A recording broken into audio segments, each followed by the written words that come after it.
Our speaker number 8 is Damir Naurozbayev with his speech title Staying Alive.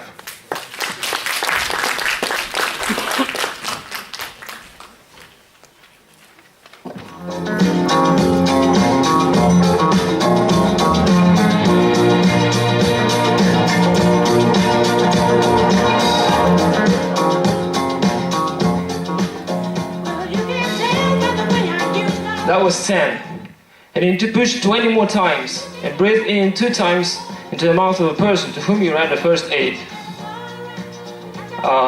The song is called Staying Alive, and the rhythm of the song is just a ticket to keep the rhythm of the cardiopulmonary resuscitation. That's the popular method of reanimation. And I described the most effective method despite of what they show you in the movies. 30 pushes to breathe in. I learned this on the first 8 courses that I passed this summer. I decided to go through them because I started to guide people to the mountains. At first, I thought that we will just walk in a small company in the mountains, but surprisingly, the group could reach 20 people or even more. And at that time, I thought to myself, you know what? It's a big responsibility, and actually you don't know what to do in an emergency case.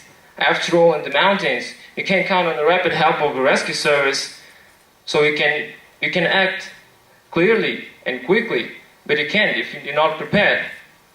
And this thought reminded me of a situation in which I found myself when I was a teenager.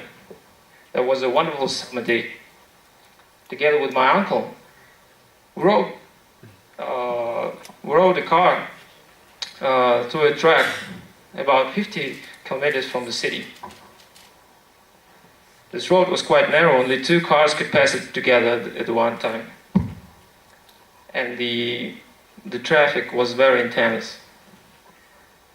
The huge truck appeared on the opposite lane, appeared on the horizon. And I noticed that it might be loaded with something very heavy, and it rode very slowly. Suddenly a car behind the track tried to overtake it by the roadside.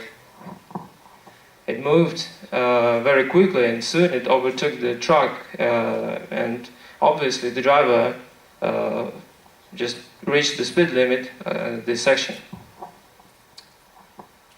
He already began to return to the asphalt again and lost control of his car, and for this reason he crossed the road, passed right in front of our car and crashed into a tree at full speed. The heat was so hot, my heart stopped beating for a second. And Uncle stopped the car. We heard the screeching of brakes of other cars, and all of us who were there get out and went to this twisted car and tried to open the doors and the hood. And now I know, after these courses, that we all violated the rule number 1. First, you need to be sure that the conditions, circumstances is safe for you, because at that moment, your life costs more, no matter how bad it sounds. After inspecting the car, which was really greatly damaged, and literally hugged the tree which stopped him, people began to take out the driver from this car,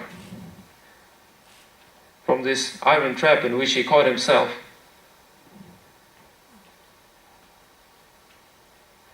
And thereby they violated the second rule of first aid.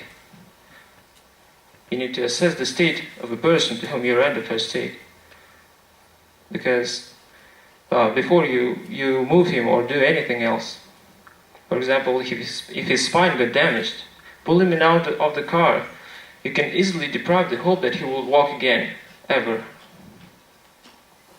After pulling him out, they laid him on the ground. He was a young guy, very young. He was conscious, like he could hardly breathe, and he could only moan. He couldn't even open his eyes. And only after that, when he was lying there, someone started to call an ambulance. Only at that time. There's another rule. Call an ambulance as soon as it's possible. Of course, if you're alone, you can't do two things at the same time. First, you need to be sure that he's in safety. But if two people or more rendering the first aid, so some one of you should call ambulance immediately. Every minute counts. Every minute. After more than 10 years, I can only analyze the story. I can only speak about it. But I wish I could change it. Ambulance can arrive 15 minutes faster. And before going to this twisted car, we should just check and be sure that there's no fuel leakage. We could disconnect the battery to prevent explosion or fire. And of course, we should assess the state of a person before we move him. If the state is good enough, we can transport him to the hospital by ourselves. If not, we should leave him there. Maybe we just can't move him at all.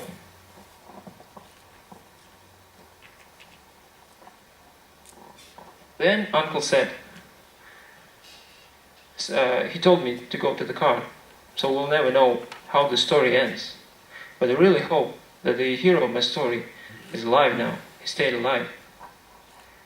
If at least one person who was there would know how to render first aid, if one person would pass these first aid courses, then I would no doubt that he's alive and kicking. Because at the first aid courses, they will teach you about the rule of golden hour. Golden hour. This rule says that in the first hour, the medical assistant is most effective. First few minutes is crucial to whether people survive or not. If the injured person gets help within first 10 minutes,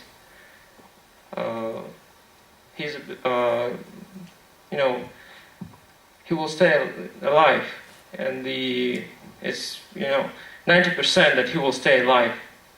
But to the end of the first hour, it could be zero, just 0% that he will stay alive. And in my opinion, every one of us should learn at least some basic first aid techniques, because you never know when you might need them. It could be at school, at your work, on holidays.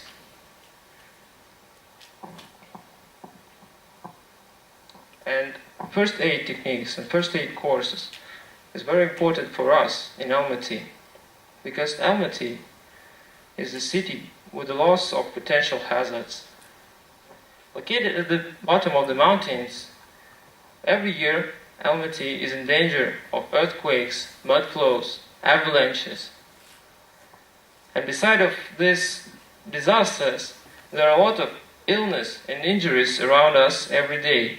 So passing these first aid courses, you can make the safe life and work environment around you wherever you are.